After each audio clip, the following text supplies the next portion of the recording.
a whole lot, but I wrote this one to my stepfather because I like to give him share with praise. Here we go.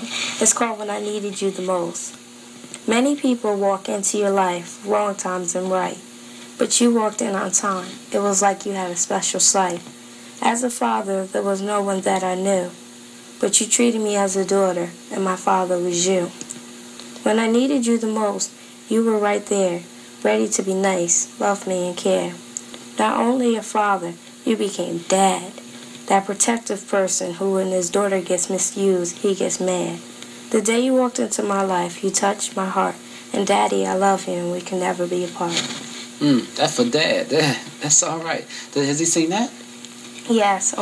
My mother, she was here in Maryland, and I read it to him over the phone. And she was like, I'll give you a copy. He was like, no, I want the original. He wants the original. Yeah, he's That's like, his my poem. Yeah. He's real supportive, too. He's like, and he's, like my father. And he's always been there in my life and things. That's beautiful. I'm very glad that you enjoy reading my book, Wings of the Whirlwind. Yeah, and, I like that a lot. I try to write in such a way that I can reach many different people. And, younger people, too. Yeah, I took it to school. Oh, you did? They enjoyed it? Yeah, they enjoyed it. Oh, that's good.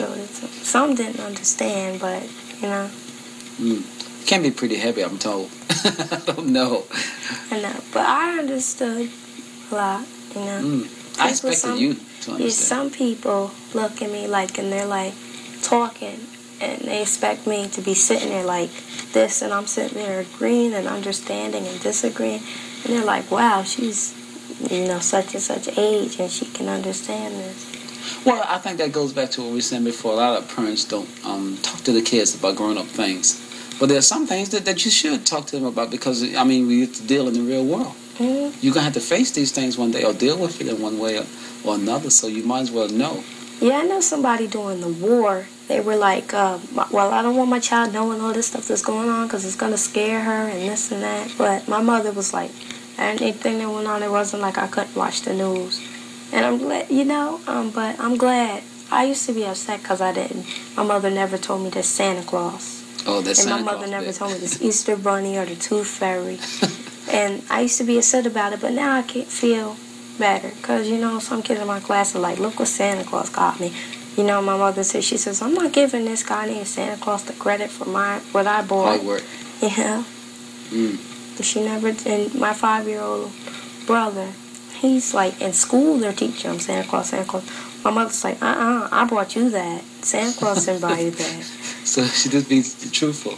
She's truthful, yeah. Because, he understands? He understands there's no Santa Claus. He just sees so many, they're in the stores and stuff. He's like, Ma, there's Santa Claus. She goes, okay. He can see Santa Claus, but she makes sure she shows him that she's the one. No Easter Bunny or Tooth Fairy. He doesn't believe in the Tooth Fairy. That's beautiful because I always say, teach the children the truth. I know. It's in the Halloween. She doesn't let us. Oh, that's another one, huh? She doesn't let us celebrate Halloween. We used to be so upset on Halloween Day. Well, can't we have a party? She said, what are we celebrating? She's like, what are we celebrating? She feels that it's not what we should do. And I agree with your mom. Yeah, she says, you'll thank me later. I know that I will, but right now I was like, this year I was so upset. Last year I was so upset because I could not celebrate. I could not go to school, participate in school that day because you would get dressed and stuff like that. But you see, if you went to school and you weren't participating, they would let you sit in the other room or in the office or something like that. So my mother was like, no, my child didn't do anything wrong, so she's staying home. I had to stay home that day because she didn't want me celebrating Halloween. And I'm thankful for that. Oh, that's good. What about your diet and that type of thing? She disciplined you in that, and not to eat a lot of junk foods and stuff. There's a piece in my book called The Junk Food Blues. Where I was talking about that. Yeah, I used to. She's kind of like, I love it. Every day we have vegetables. I love vegetables. Really? It's the same. I love all kind of vegetables. Most all kind. My brother, my little brother too. He's obsessed with Popeye, so he loves spinach anyway. Let me say to you, you got another piece you got to share with us? Yes, this is one of many people's favorite. It's called The Knock.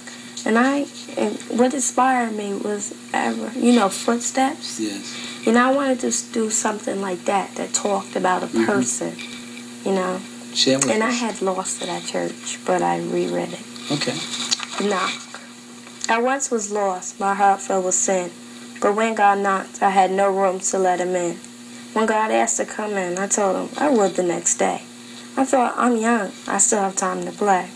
I was buried 6 feet under sin, but when God knocked, I wouldn't let him in. People told me I was in a mess. The more they talked, I listened the less. I was dying, my line was running low, and still about God, little did I know. The sickness came as I laid in bed. Doctor said, soon I'd be dead. I cried, in walked the Lord, and he heard my cry. I cried, oh Lord, soon I will die. Jesus came and kissed my cheek, and no longer did I feel weak. Then I jumped up and looked at my life clock, and I realized what saved me. It was his knock. That is so beautiful. It's certainly been a pleasure having you here. Is there